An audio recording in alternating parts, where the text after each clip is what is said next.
Okay, so Women and Girls Network was born out of feminist activism 30 years ago, and it was really quite important for us to have a service that responded to survivors' needs, that was led by survivors, that was responsive to survivors, and also saw something of a challenge against what was around at the time, which was really kind of, a way of rationalising women's experiences as being about themselves.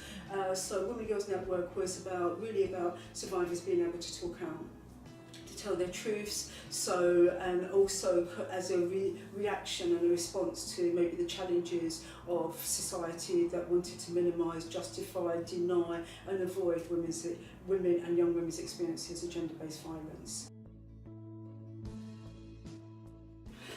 It's important to contextualise women's and young women and girls' experiences of violence as well. When we think about, physical aggression, when we think about the ostracisation of women from their communities, elements and perpetrators' efforts to destabilise, to dishonour, to discredit, to stigmatise, to hurt women and girls from a very deep and profound way, and that we would understand the injuries that happen from perpetrators as injuries that bruise the soul. And I guess that gives us the sense of magnitude, intensity and influence that perpetrators have in terms of what they're doing. So it's quite important for us to work with a continuum of gender-based violence, from domestic violence to child sexual abuse to adult rape to sexual exploitation, and that whole continuum that goes across the lifespan that has a global influence. So those were kind of quite key things in terms of how we wanted to ensure that we didn't limit women by defining their experience, but also enable them to take ownership and define their experiences as well. As it was important as well to have a holistic response and to have a wraparound service provision. We didn't want women to be fragmented by going to get advice here, to have counselling here and have body therapies here. We wanted to maybe make a centralised response to women. That's what women told us, that's what we created. So we would call it a little hug from Women and Girls Network in terms of that comprehensive service. That involves advocacy, it involves advice, it involves prevention work for young women, it involves counselling, it involves body therapies, group work, so a whole range of support mechanisms that we hope enable that woman to restore and recover from her experiences of gender-based violence. And also we wanted to ensure that we had the presence, that we wasn't just actually providing services that supported women, but actually we were more active in the fight back against violence and injustice. So our presence in the second tier is really kind of quite important to that. So having a number of accredited programs that provide practitioners with not only awareness but the confidence to have and enforce creative ways of working and engaging with survivors of gender-based violence. Important that the work is tailored and responsive to a woman's unique experience, because they are unique. So how do we ensure that we actually follow the impact of trauma is really important, and the services reflect that. Reflect the complexity, so there is something about being multifocal, multimodal in terms of providing that holistic response to women, so that actually we know that actually we're meeting exactly her service needs. There's also something as well about being trauma informed, and I'll come back to that, but also as well around ensuring that that we're making a difference in terms of women's cultural experience, because that also has an influence on women's experiences. So those things were kind of quite important to us in terms of developing our service delivery. At Women and Girls Network, we work from an evidence-based practice, which means that we incorporate, the following elements. So our first point would be gender responsive and women-centred. Those are absolutely key for us. One, about being women-centred and being, relational, and that's quite important because most of women's experiences of violence have happened within a relationship.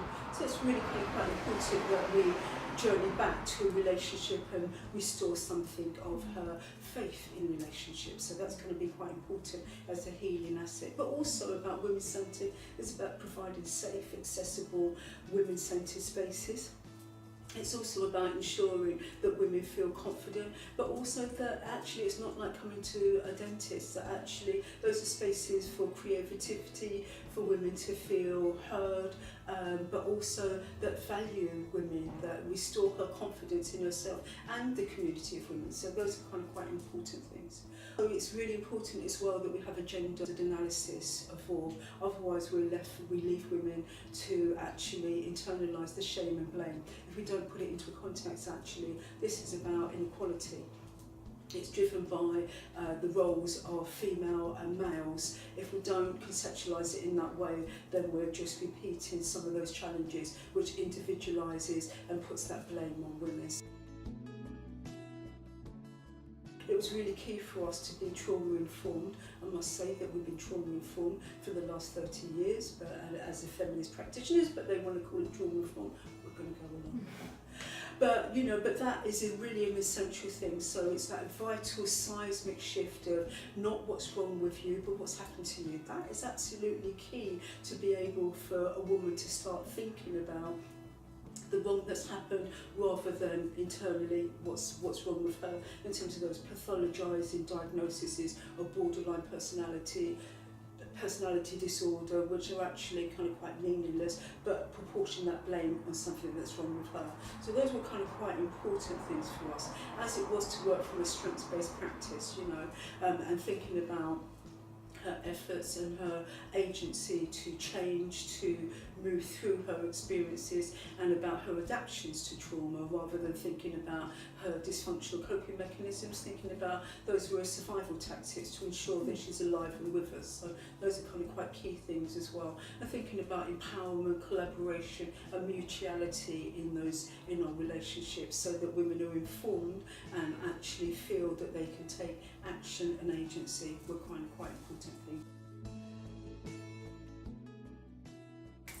Yes, so with empowerment, not as just a rhetoric, and maybe we need to even redefine that as re-empowerment, because women don't come to us totally disempowered. So really about how we connect them to their power source, so that they have voice and choice. And those are kind of things that are kind of quite important about what violence does. You know, perpetrators aim to delete a woman's voice and very existence. So obviously our work is about that restoration of the self is kind of quite a key element.